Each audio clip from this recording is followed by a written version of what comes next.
தடைகள் நீக்கி நம்மளுக்கு இடைவிடாத பக்கத்துணையா இருக்கணும்ன்றதா வலதுபுறமா ஊஞ்சல் ஆட்டிட்டு இடதுபுறமா இப்படி தள்ளி விட்டு வருவாங்க.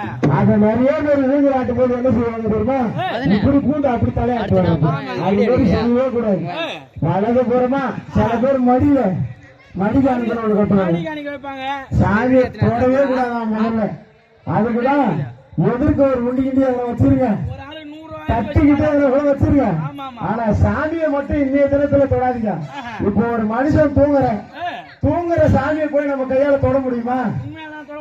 ஒரு 4 வரி பாடுற வரைக்கும் நீ தொடலாம். பாதி வரி கோயில் இருக்கும் போது சாமி தொடவே கூடாதான். அவங்க ஆழ்ந்த தூக்கத்துக்கு போகக்கூடிய நேரத்துல போயிட்டு அந்த மடியில காசு போடுறது தப்புதான். அந்த மாதிரி செய்யவே கூடாதான். வலதுபுறமா அந்த ஊஞ்சல் அசைத்து இடதுபுறமா வரணுமா? ஏன் தெரியுமா? வரக்கூடிய வினைகள்லாம் தீர்த்து விடு காளிகா பரமேஸ்வரி. இடதுபுறமா வந்து ஆட்டும் போது இடைவிடாத என் பக்கத்திலே என்னைக்குமே நீ துணையா இருக்கணும் அப்படின்றதுக்காக தான் வலதுபுறமா போய் இடதுபுறமா ஆட்டி வருவாங்க. சொல்ல ஒரு ஆள் பாரு, இப்ப இந்த பக்கமே ஆட்டி போய் போறாரு பாரு. இப்படி போய் அப்படி வரணும். ஏன் தெரியுமா? அந்த அனுமஹானும்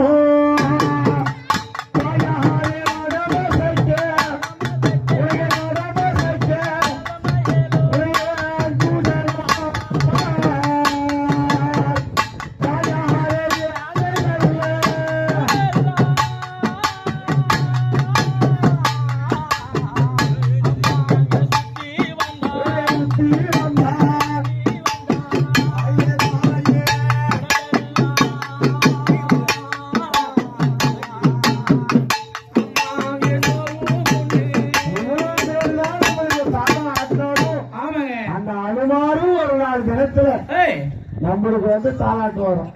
அது மட்டுமா கிடையாது. நாம இன்னைக்கு போனாலும் நாளைக்கு ஒரு வழி சென்றாலும் 3 நாளைக்கு இவ்வளவு நாள் திருவிழா நடந்தது. இந்த சாமி அன்னைக்குதான் வெயில்ல காய்ஞ்சதா பத்தியா? இல்ல இல்ல இல்ல. இந்த சாமியா வெயில்ல காய்ஞ்சாலும் தன் கணவனா விளங்கும்படியான அந்த ஈஸ்வரனை அங்கிருந்து 1:30 மணிக்கு கிளம்பி வந்தோம். வேகாத வெயில். ஆனா அந்த வெயில்ல கூட ஒரு வெயில் அந்த கணவனா இருக்கும்படியான தேங்காய், எது முக்கன் தேங்காய், அந்த விநாயகர் பெருமாள்